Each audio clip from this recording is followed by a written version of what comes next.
All right. I want to thank everyone for joining today. I appreciate you taking a little bit of time out of your day to join us. So my name is Bernie DeSantis. I'm the owner, president, and CEO of Insignia Training Partners. We're a full service fractional learning and development company. Today, I'd like to introduce Kelly and Aaron from Abbey Research. They're going to be delivering and facilitating our topic today on burnout prevention beyond the bubble baths. So ladies, over to you. Great. Hey, I love slides. Can everyone see the screen? We can see the screen. Success. Tip. We're good to go. Okay, great. Thanks everyone for joining us and taking out a little bit of your Wednesday to hear our thoughts and perspectives on burnout and what we can do beyond taking bubble baths, which is actually a lot. Unless bubble baths are your jam, then do that too. I'm Erin, that's Kristen, and I'm going to move this forward. There we go, PDF. We love a roadmap. That's how we get through.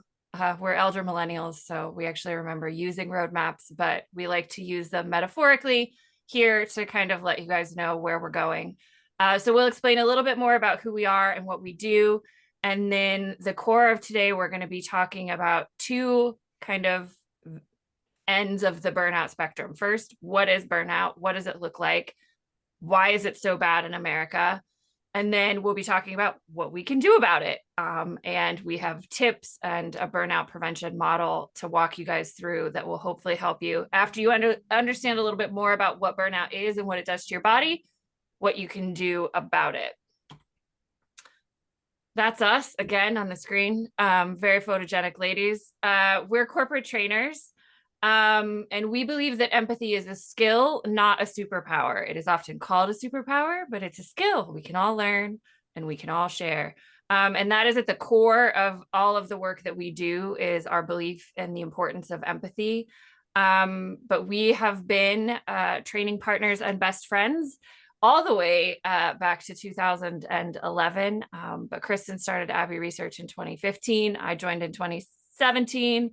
And yeah, we basically take this stuff on the road, on the online road and on the real road, to any corporation or organization that might be struggling with burnout, which, spoiler alert, is all of them, but sometimes we have to convince people of that first. So we're gonna start with a couple of quick polls here to just get a gauge for where everyone is at. So poll number 1, on a scale of 1 to 5, do you feel overwhelmed with tasks right now? With 1 being the lowest and 5 being the highest.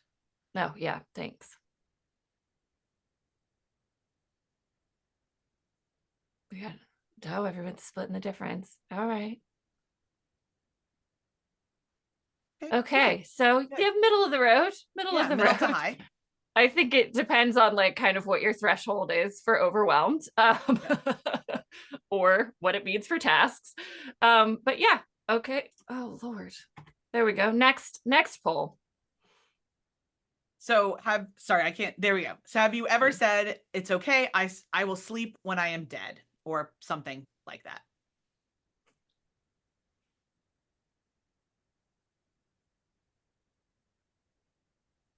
Yeah, it's a really common thing here in the States, especially, and in a lot of the Western world. But the real understanding is that, even, public figures say it a lot, like, it's okay, hustle culture, I'll sleep when I'm dead.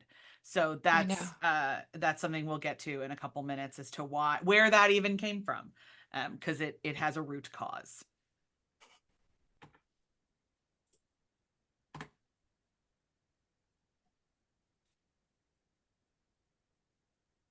And the third one is, have you ever Googled how to be less stressed?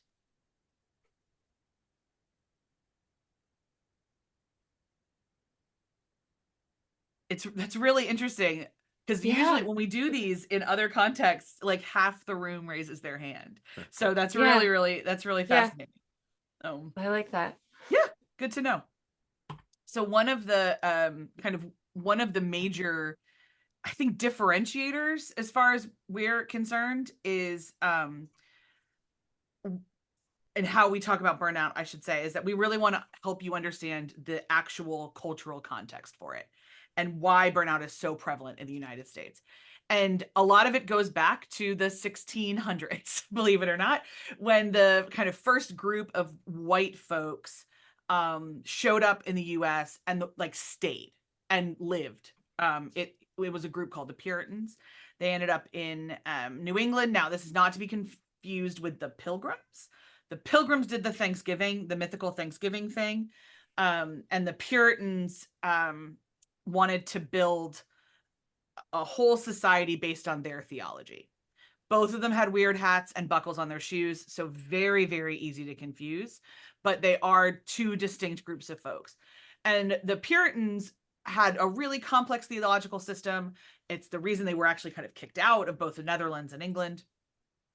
But the three things that are relevant to us today is the three elements of their theology. One is that you can only be a good person if you work hard. It is impossible to be a fundamentally good person if you're not a hard worker. The second one is that hard work, therefore being a good person, means you do it alone. There were only a couple things that were approved to be communal activities like barn raising and quilt making and some other things like that. But generally, the understanding was that hard work was a solo activity. If you did things, together on a farm, like the women weren't expected to ask for a lot of help in raising the kids, like that kind of stuff. They were not a very communal theological system at all. And the final one is that rest is only for when you are dead. Rest is for heaven, and that is it. That there is not, because even like the Christian faiths and definitely in this time of history have an understanding of a break on Sunday. But for anyone who knows any Christian at all who goes to church, you will know that church is not restful or a break in any way, shape, or form in the way that it's designed to be or supposed to be. So what happened was these three things became the foundation of what their founder would call a city on a hill. It became the foundation of what would become Rhode Island and Connecticut and eventually Massachusetts. These also line up really, really well with capitalism and resource accumulation. And so they were able to do that and get quite a lot of power, especially through stealing land from the indigenous folks. That also significantly helped. And the more other groups of immigrants came and they wanted the American dream, where the streets are paved with cheese and all, they would look at the Puritans and say, oh, that's how we do it. And this understanding of morality being tied to work just sunk its roots down. And that is what America is built on, is the belief that you cannot be a good person if you're not a hard worker. If this feels weird to you, what I would kind of offer for you to think about is when you hear of somebody on government assistance, do you immediately think they're lazy? A lot of people do. That's an immediate gut level reaction. And that's where this comes from. It's like, well, if somebody's on welfare, it must mean they didn't work hard and they're lazy. Fat people are lazy, they didn't work hard. So-and-so is lazy, they didn't work hard. And it's that kind of lazy is a moral judgment here in a way it is not in other places. So the foundations of our burnout culture are the fact that if we are not hard workers, we are not good people, and everybody wants to be a good person. And that's kind of how, and the fact that we have to do it alone, asking for help is weakness. Weakness means you're not a good person, and that it's okay that you're exhausted and overwhelmed because you got to sleep when you are dead. So that's kind of the foundation for all of this. Yeah. And, Dale jumped into the chat here and said that was his parents' ethics for sure. A good day was when you get a lot of work done and they didn't want to ask for help. And, we always make this disclaimer whenever we talk about this. We are not saying hard work is a bad thing. We are not saying it is a bad thing to be productive. But we are saying our culture prioritizes hard work and productivity in an imbalanced way, and in a way that is detrimental to us as individuals and society as a whole. And we have to work more towards balance and accepting that rest is important and not something you should do when you die. because you're not really going to know much about it after that anyway. But as Kristen says all the time, being a human is really hard work. None of us get out of it alive. So we're here hopefully today to help you make it less hard work eventually. All right, so that's where burnout kind of came from, but what is burnout? When we wrote our book on burnout, we realized that we're academic nerds, and we wanted a definition. We wanted to know what the world's definition was. So we found that, and then we were like, the WHO's definition didn't really sit well with us for a lot of reasons. And so we're like, we should come up with our own definition because people are going to ask us. And so, drum roll, we did. But we did a lot of research into like what burnout does to a body and what stress does to a body. And we have to shout out the Nagoski sisters, Amelia and Emily, for writing Burnout, the Stress Cycle, which is where we got a lot of this information. They focus a lot on what stress does to the body. And we wouldn't have been able to do our work if they hadn't done their work first. So first, we're going to talk about what burnout is. And burnout is the mind and body's response to being stuck in an inescapable state of high stress. And one of the things we're going to talk about today with you guys is that stress is normal. The stress cycle is normal. Going through the stress cycle is part of being a human being and living your life. But the problem is when we get to burnout, we are stuck in that stress cycle. And so then burnout looks like whatever your mind and body's response is to high stress. And we kind of shy away from naming specifically what burnout does to a person because everybody's response to stress is going to be a little bit different. What causes burnout? This is where we differed the most from the World Health Organization because their stipulation is that burnout happens exclusively in, their words, an occupational context, which means in work or paid work. And as neither Kristen or I experienced burnout in an occupational context, we had some squibbles with the WHO over this and expanded it. So from our definition, burnout is caused by any environment that demands your time, energy, and expertise without allowing for healthy stress management practices. Now, that could be externally, that environment doesn't allow for it, or internally, you don't allow for your own healthy stress management practices, or both, which would be neat. But it just, we have to understand that burnout is something that happens to us. Sometimes we can't control those circumstances, but a lot of times we can, and we can do things about that. Finally, what burnout might look like. And again, we say might because it looks very different for all different kinds of people based on your gender, your race, your faith system, how your brain works, all kinds of things. Burnout might look like emotional exhaustion, disconnection and cynicism, or feelings of uselessness. Those are generally the three most common symptoms. But again, it depends on your brain and your body and your life circumstances, how stress manifests in your body. Yeah, I joke all the time, but it's also true. Like, I'm from Philadelphia. Like, cynicism is built into my DNA, and so there's just no way. If you were not cynical, like I would not know you. You don't know how to survive in the northeastern corridor of the United States. So it's so I had to look for some other things to help me figure out what my burnout looked like, because it definitely didn't come from work. So this is for folks who kind of need a visual. This is one of our hopeful things. So a couple quick things. Burnout is not always an event that happens immediately, and it's like you are not burned out and then you are burned out. It doesn't happen for everybody. Most of the time, it is a slowly boiling kettle or a very slowly filling spectrum. It kind of does it, over and over again. So what we wanted to do is kind of explain what life happenings may look like in various states of burnout. versus balance. And we'll get to what we mean by balance in a little while. So if you imagine these kind of spectrums, and the example we use a lot is if you like drop your keys in a puddle. So if you are in a normal state of stress and you drop your keys in a puddle, you will probably pick up the keys, potentially roll your eyes. I know I would.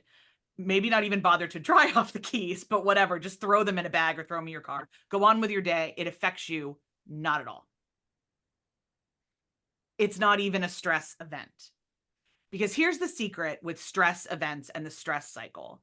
The stress cycle is a whole series of hormones and chemicals and things in your body that your body has within it to help you handle stressful situations. We are very creative with naming things, aren't we? The problem is all of the chemicals you have in your body have not been taught to tell the difference between a tiger and a photocopier. And so you have the same stress response to a photocopier that our ancestors had to a tiger. You have to let those hormones dissipate and go back to the levels that our bodies want in normal stasis. In days of yore, and in a lot of human history, there were many, many more opportunities for that stress cycle to reset. In the current modern environment, especially since we started carrying around fear machines in our pockets that we call phones, the stress cycle doesn't have a chance to finish because it's one event after another, after another, after another, after another. So how do you finish the stress cycle? Great question. For most people, it is physical movement. That's a really big way, and that's a good baseline assumption. So you have a really stressful meeting at work, take 2 minutes and walk to the bathroom. And that is better than doing nothing.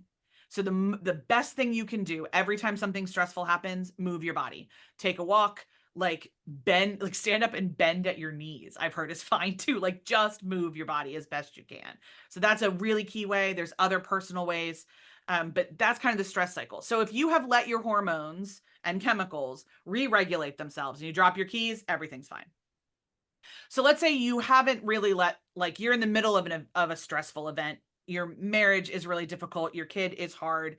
You have a terrible time. You're going through it at the place you volunteer, pick any circumstance at work. So you're kind of in that process and you drop your keys.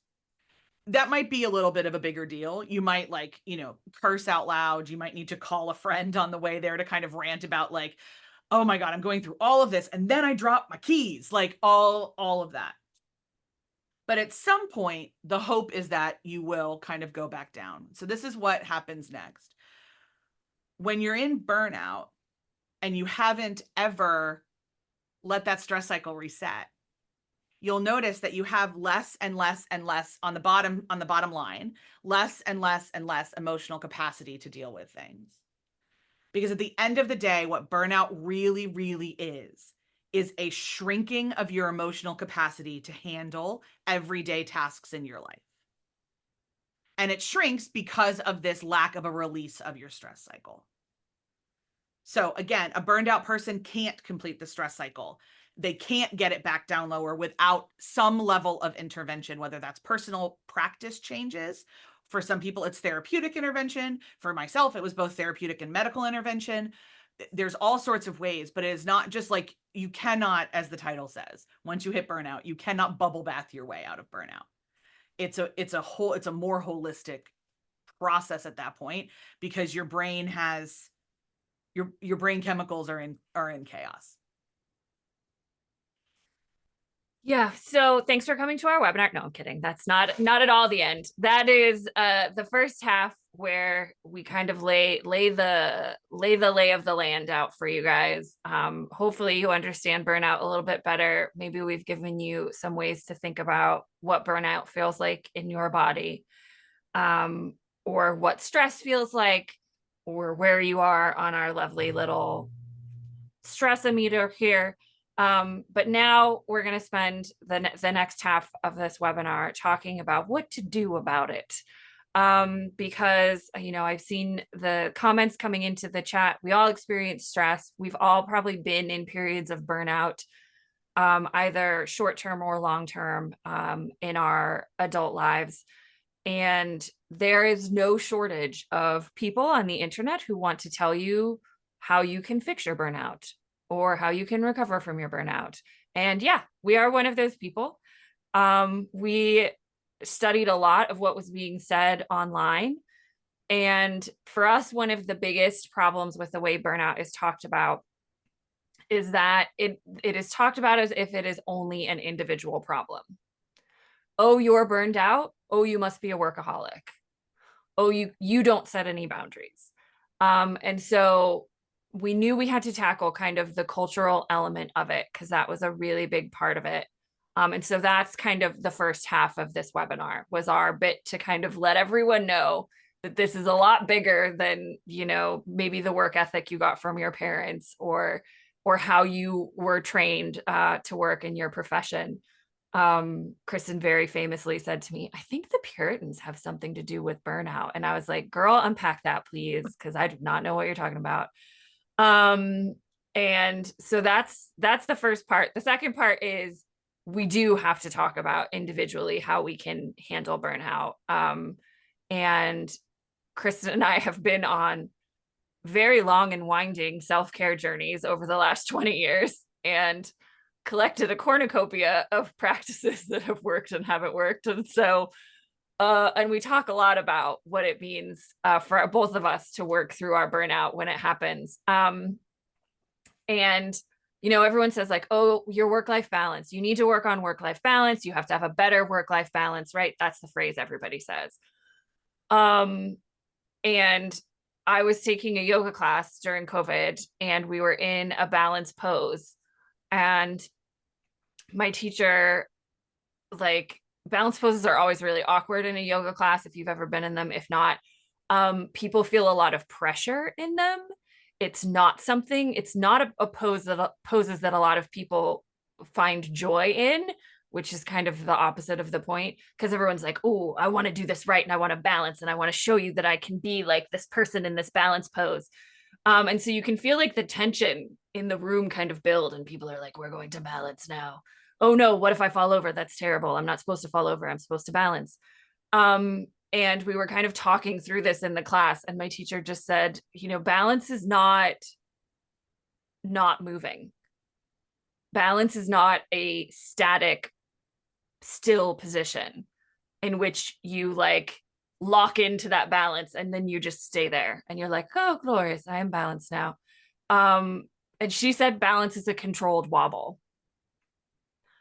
And I came out of that class and I shared it with Kristen. She was like, oh my God, we need to talk about balance differently because we don't talk about the fact that it's work. It requires a lot of muscles to do a balance pose or to try and balance. We all know this, even just from when we were kids and like trying to stand on our tiptoes. Like it requires work. And so this idea that if we just do, you know, a certain set of activities, we will find balance and there in balance we will stay, is a really terrible myth that we have tried to sell people. And wellness experts have tried to sell people. And so what we're going to do now is share our tips for what helps us in our controlled wobbles. But we always like to start with that framework that, you know, you're supposed to fall out of balance. You're supposed to fall over. It doesn't mean you failed. It doesn't mean you can't ever find balance again. It just means you might need to tweak something about how you're working to try and find that balance. And it just means you're a human being who's trying to balance a lot of things, as we all are. So what does a controlled wobble look like for Kristen and I? We love alliterations and lists because, as we said, we are nerds. So when we were coming up with this model over the last couple of years, Kristen started with some R's and we added some more R's and we were like, now we have R's and we have a list of them. Huzzah. So our model, we call the 4 R's of burnout mitigation, burnout recovery, burnout response, whatever you want to put on the other end of that. And what's really hilarious is that we had 3 of these R's. We even called it the 3 R's of burnout recovery for years. And we were writing this book about a year ago, and we were in kind of a workshopping session, all writing it together, working on it together. And Kristen was like, you guys, we don't talk about people and like relationships and burnout.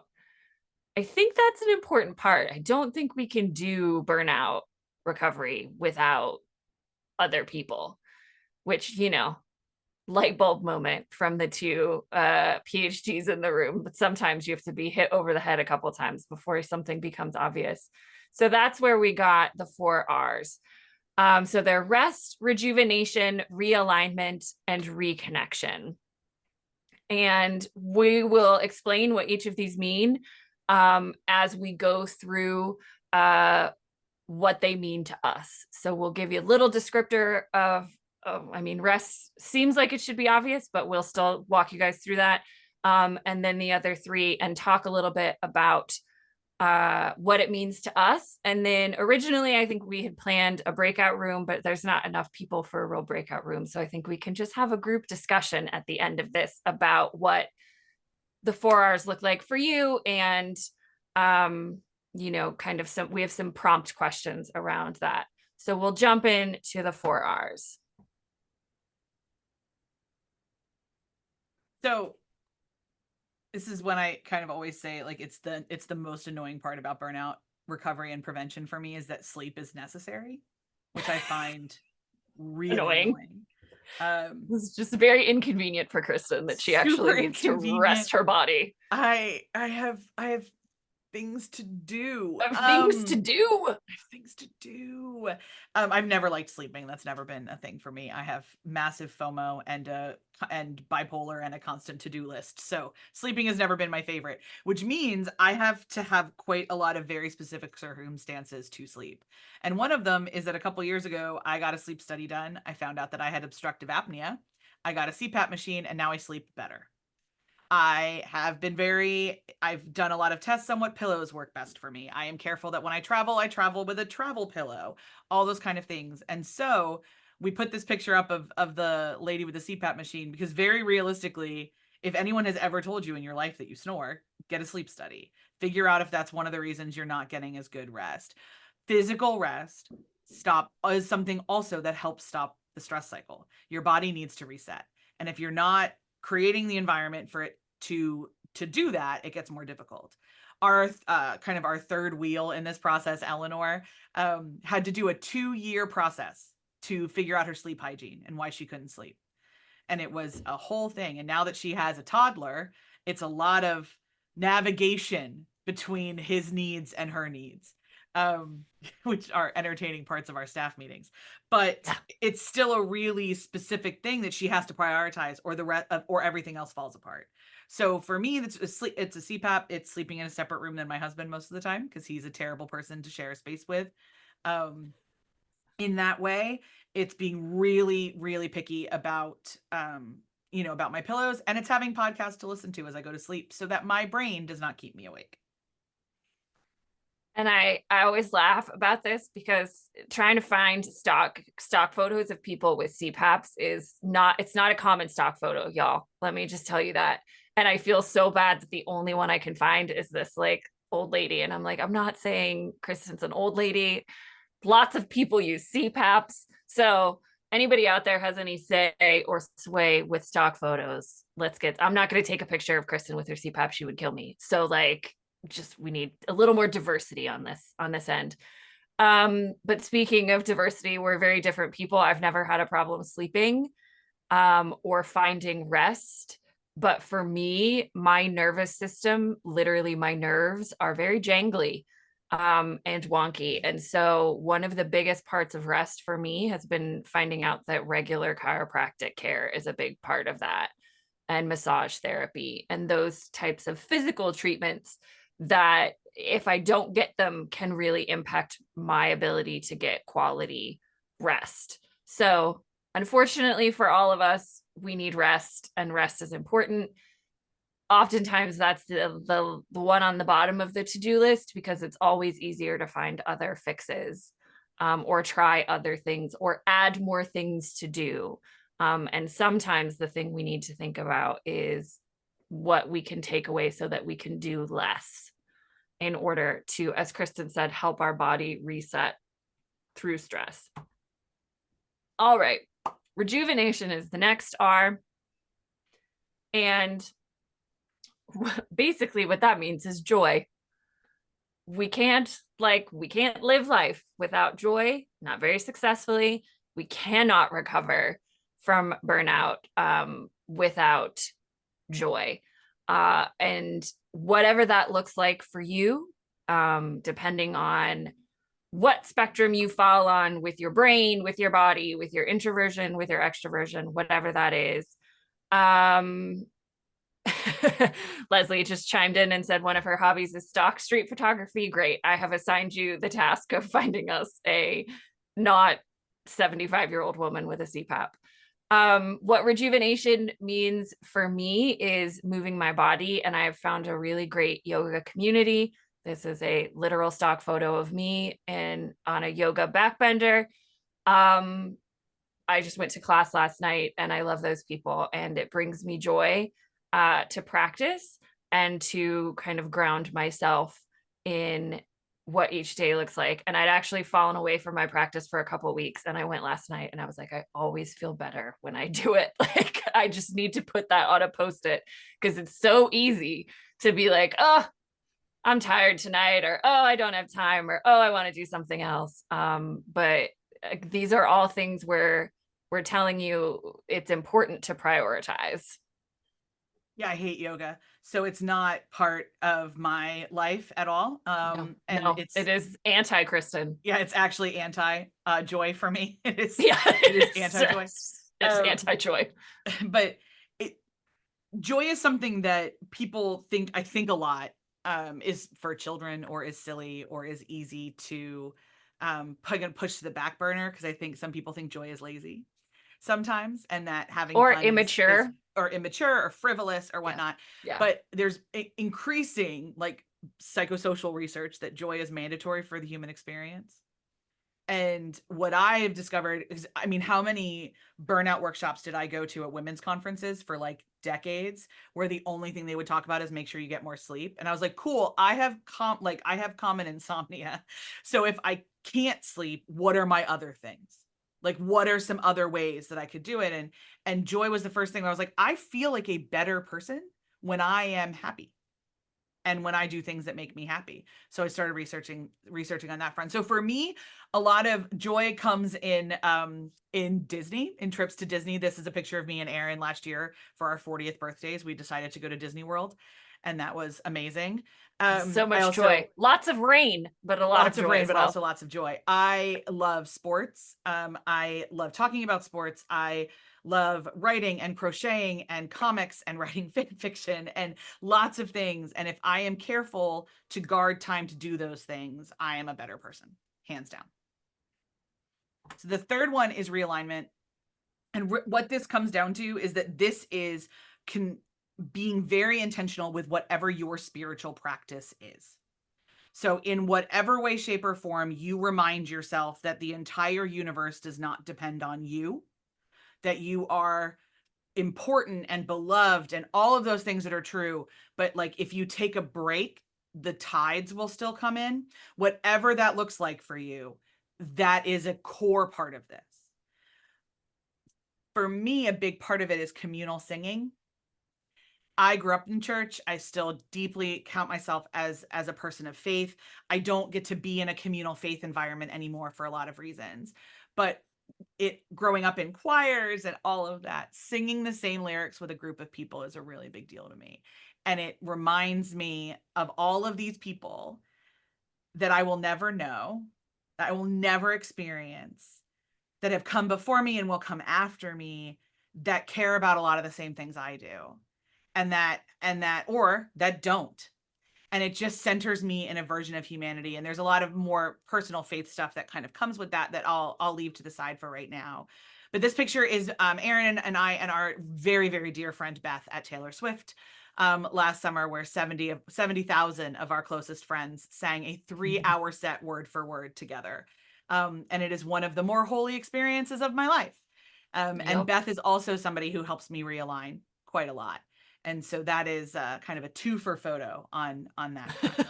There's layers happening in that Layers. photo.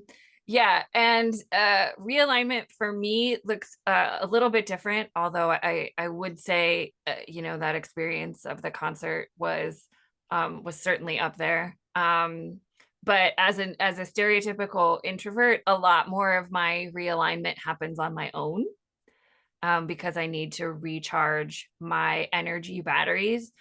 And one of the best ways for me to do that is to be outdoors. I am not like an outdoorsy person in that I like camping or like mountain biking or skiing or any of. You're like an no. outsidesy person. I'm an outsidesy person. That's the distinction we've come up with. I'm an outsidesy person.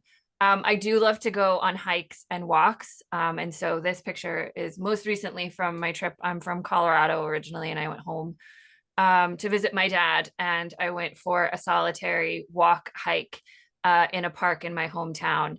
And for me, like reconnecting with nature and being out in nature and hearing the birds and the wind and experiencing the sun and like being in nature and around the earth kind of reminds me of who I am, and that the earth is much older and much bigger than I am, and the universe is much older and much bigger than I am. And so being outdoorsy, not outsidesy, not necessarily outdoorsy all the time, is a big part for me. And then finally, reconnection, as we said, you know, it's the people part of this. And as you've noticed, like a lot of Kristen's, because she is more extroverted than I am, a lot of her practices involve people. And so we like to do this exercise to kind of showcase you that what, you know, burnout looks different for everybody, and so does burnout recovery and burnout prevention. And there is no one size fits all thing you can do, because neither Kristen and I are bubble bath people. So like, if you're going to stand up in a room and tell me that I need to take more bubble baths, that doesn't help me. Telling Kristen she needs to sleep more doesn't help her. So as we've worked through our own kind of differences, it's helped us to talk about with other folks what those differences might look like for them. So, you know, much like kind of dismantling the Puritans' idea that we have to do everything alone and that we shouldn't ask for help, reconnection is our response to that. And that, no, we actually do need to do a lot of things with other human beings and remember our relationships with them and work on our relationships with them and ask for help. Whether that's direct intervention or just, hey, I really need to get a cup of coffee and see your face in person. You know, anywhere on that spectrum. So for me, and it's hilarious that Leslie's on this call because Leslie is actually a member of my very large and extended family. Shout out McDonough Nation. But we come from a very, very big family.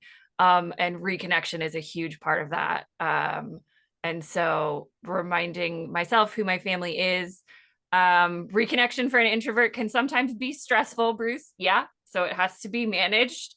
I have to make sure that if I go to an event like this, which was hours of live music with this chunk of my family, that I protect my energy after that. But yeah, I wouldn't be who I am without my family. And so for me, that's it. I can't be a functioning person in or out of burnout without that. Yeah, and I'm a very stereotypical extrovert, and I need certain people in my life to remind me who I am when I have forgotten who I am, and people that hold me. We should change this picture if the Phils lose this series to like a different sport. We'll have to change it to hockey. Maybe I'll put up the Panthers winning the Stanley Cup. That might be it. But boy. In all seriousness, so that's my husband. We've been together for 13 years. And it is, you know, he's a really key part of it, but so is Aaron and Cheryl on this call and some other friends that I have to make really specific touch points with and be very strategic about when I see them in person versus when I just talk to them on the phone or text them or whatnot. and kind of what that looks like. And a big part of kind of reconnection for, an important part of reconnection is that it's not just being in proximity with people. It's not just being around humans. It's about being in intentional relationship so that you counteract the narrative that's baked into all of us, that the point is to do it alone.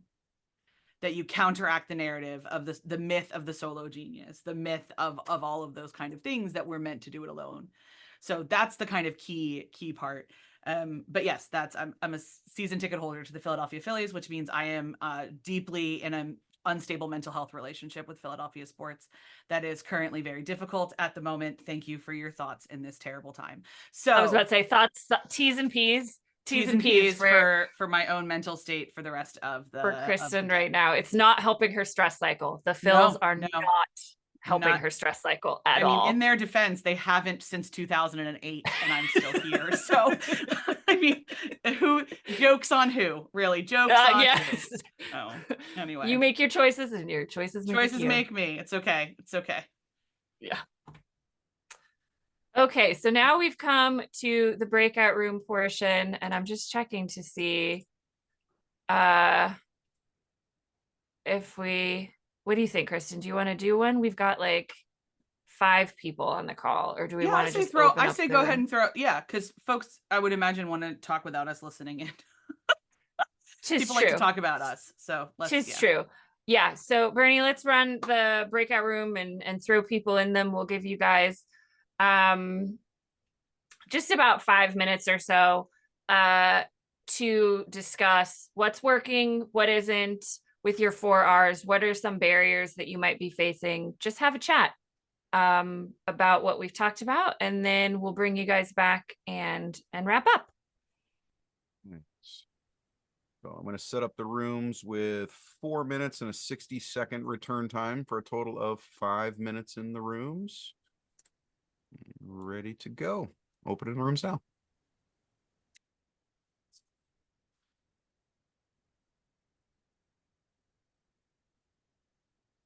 All right. Welcome back, everybody. I hope you had fruitful chats about your R's and what they look like and what's working and maybe what's not working. One of the things that, we always make sure and talk about is that, there is no kind of end point where you find your 4 R's, you figure out what's working for you, and then you're just there and you're like, yeah, solve this problem, tick that box. Because things might come up that will change that and shift that. Something that worked for you last year might not work for you next year or in 5 years. Because as we all know, gravity comes for us all. And so as your bodies change and your minds change and your life circumstances change, these are things that we have to keep tweaking and working with. And now there we go. All right. So we will end with some gentle reminders. And then kind of reiterate some of our tips at the end here. So first thing, remember, burnout comes when we don't finish the stress cycle.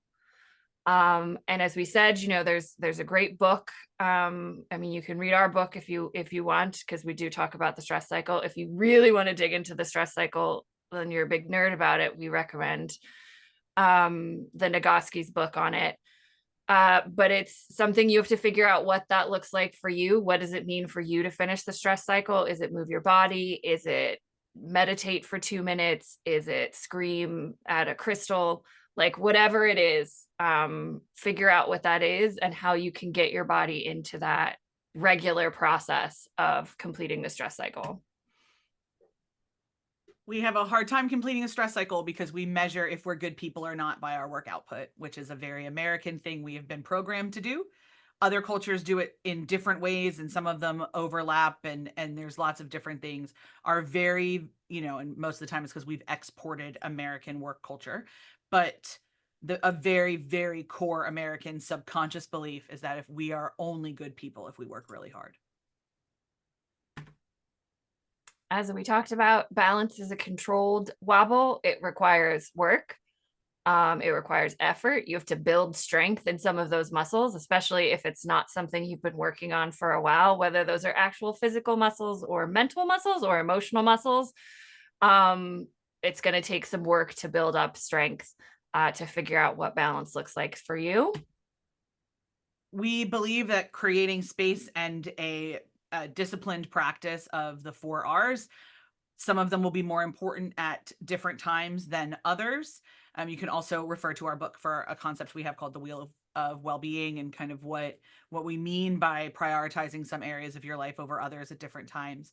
But practicing the 4 R's on a regular basis will help shore up those controlled wobble muscles, and also help you know what to do when you fall a little bit, and how to get back up a little bit quicker, and what that kind of looks like. So guarding rest, protecting joy, so rejuvenation, realignment, and reconnection. Rest, rejuvenation, realignment, and reconnection, and prioritizing those in your life. And finally, we didn't talk about this, but breathing is really important, to survive. But we know some of the people on this call. We don't know some of the people on this call, but we can guarantee you that we know you're doing the best that you can in the circumstances that you have. And one of the hardest things to do in American work culture is to also be gentle with yourself, because there is so much pressure to produce and accomplish. And, because we've tied it to a moral judgment, then we morally judge ourselves. It's not just society that tells us that we're lazy or that we're bad people for prioritizing rest or for not getting things done. One of the biggest battles is the stories that we tell ourselves and the way that we talk to ourselves about what we do and do not accomplish on a given day, and what it really means to be productive, and what it takes to be productive or contributing or whatever. So we're just friendly insiders and or outsiders here to tell you that you're actually doing a great job. And remember to breathe, whatever that looks like for you. We don't recommend hyperventilating as medical professionals. But I have a breathing practice that works for me. It doesn't work for Kristen. We're not here to sell anybody on a particular thing that does or doesn't work, but just remember that you're doing the best that you can, and to be gentler on yourself than you probably are. So yeah, find rest, cultivate joy, maintain connections, remember who you are, commit to those things. It's the best advice that we have, whatever they look like for you. And then this is the book we keep talking about.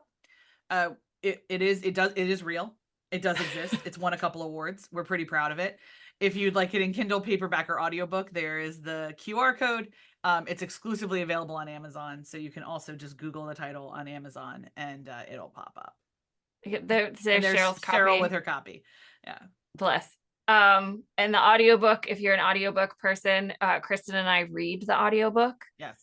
So if you would like to hear more of our dulcet tones and snarky sarcasm,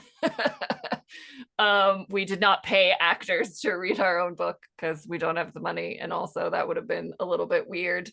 But maybe the next book, maybe we'll get like Reese Witherspoon to read the next book. Who knows? Sure. That's a goal. Yeah. That's a reasonable goal. That's a reasonable goal. But anyway, thank you guys so much for coming. This has been a real honor that you gave us an hour of your time. And thank you so much. Yeah, and I will echo that. Thank you everyone for joining today. We appreciate you taking the time out of your day. And Erin, Kristen, thank you so very much for joining us today and sharing your knowledge. I appreciate Thank you for having us. Yep.